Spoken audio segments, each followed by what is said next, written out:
activity or any project, no? Maliban sa ating company or sa ibang company, dapat po at the rule ni Dole is magkakaroon po ng safety orientation para sa ating mga manggagawa. So before I start po, Ma'am Jeline, lahat po ba ng participants natin ay Pilipino? Ng ibang foreigner? Baka mamaya kailangan ko mag-interview. Yeah, foreigner dito. Pilipino naman sir, may Bisaya lang.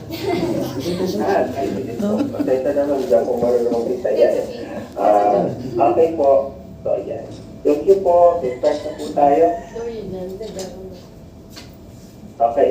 So, agenda po natin, alamin po natin, ano po ba ang environment, health, and safety policy po ng trend, no? Na-highlight po natin, what are the general security and safety guidelines?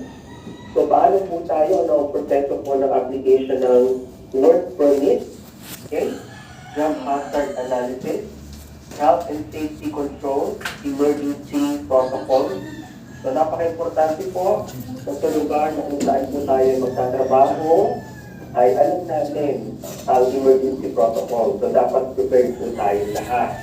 And in case magkakaroon po ng mga insidente, marunong po tayo kung paano mag-report. Okay? So,